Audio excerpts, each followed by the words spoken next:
What's up YouTube? It's Fiend's Legacy. I'm going to do a unboxing slash informal review here. You'll see in the description what it's of. I'm going to flip the box over because it's got my name and address on it. And in the box, you see we have something from Combative Edge. I wonder what it could be. So this is kind of what I expected. It's a M1. It is a large folder. And let me just go ahead and launch into a couple of things that I saw in the other reviews. Or the other review, I guess, on the internet of it by Nut and Fancy. Again, it is large, and this is my EDC, which I used to open it. It's a Purdue Griptilian. That's a full-size Griptilian. Notable on this M1, I want to be clear, this is the second ever knife that I have bought that has the G10 and titanium differential handle materials.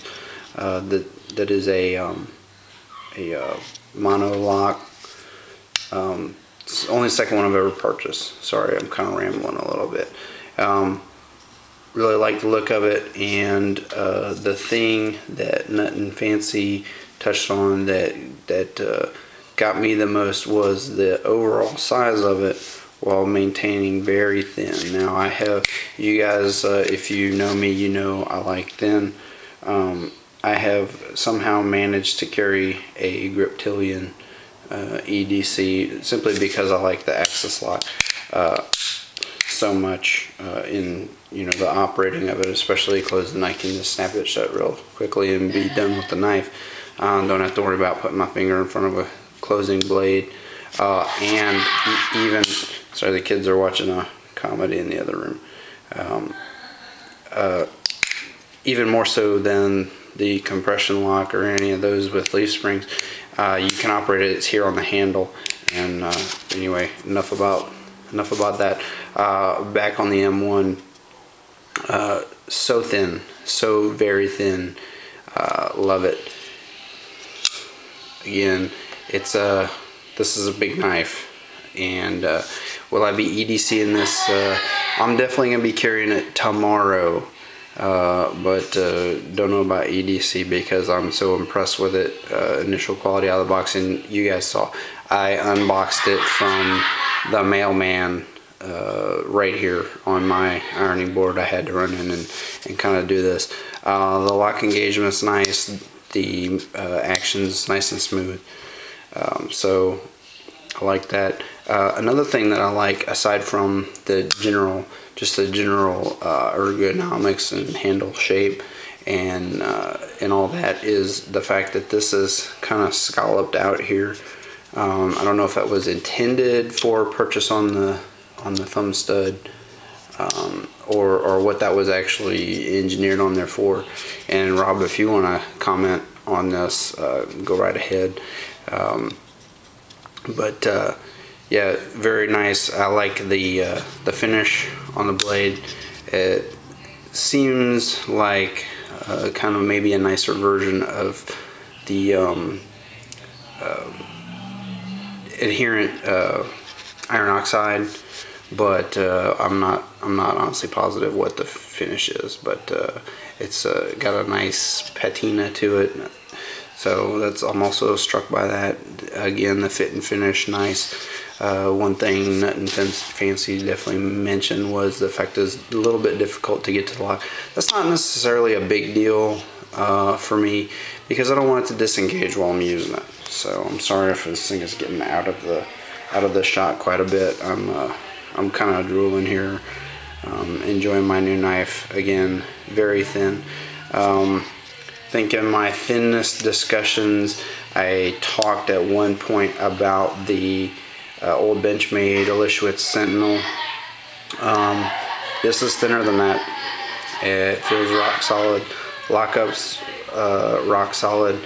The other thing that I have discussed a couple of times is that I appreciate very much the jimping on the spine of the handle, and so you know, the grip points of the knife, I don't necessarily need to worry about it on the blade, but the grip points on these surfaces of the knife, I don't necessarily need texturing, although this G10 here is heavily textured. That might be a consideration for EDC for me. As you know, I don't like chewing up my dress pants with texturing. Now granted, it's not the clip pushing against it at all. The clip is nice and pointy and nice and springy. However, it will be rubbing against my pocket.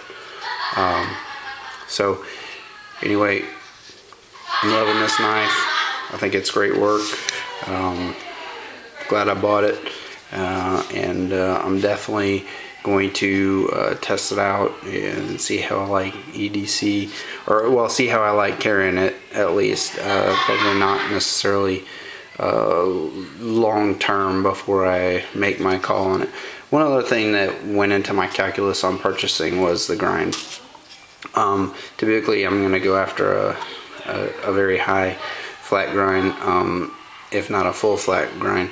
Now, this, some people will ding it for not being full flat grind, but this is a very high grind and the blade's really wide, so you know, I don't think it's going to be that much of an issue as far as, you know, oh well, it's not full flat grind, you can't cut your cheese with it, or whatever. Not a problem for me. Let's see what the flipper does for me. It gets it out a little bit, so you're gonna have to give a little bit of wrist action to get it all the way out.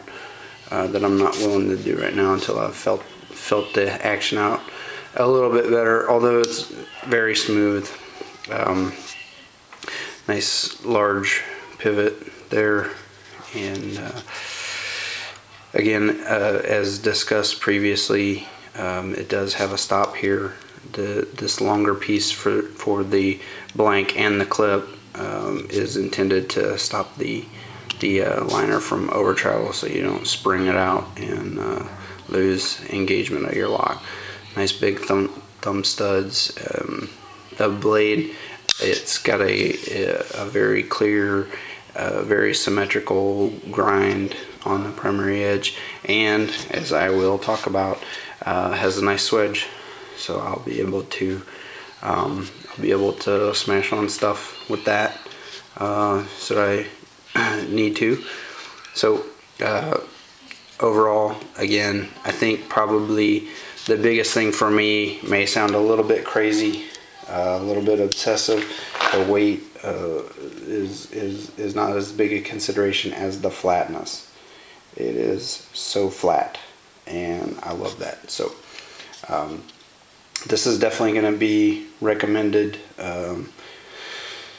top 3 for sure. So glad I purchased it. Thanks to Combative Edge and Rob Walker for producing such a great knife. So you guys go ahead and question me in the comments. Sorry it's so dark. I just ran in here without any of my lighting, and it's getting on in the day. I just got home from work and there was a box sitting there for me. So party time for me. And here's a parting shot with the griptilian there for size comparison. Put them side by side there. So this is a little bit different. Let me just manhandle the camera so that we can not have any parallax there. Thanks, guys.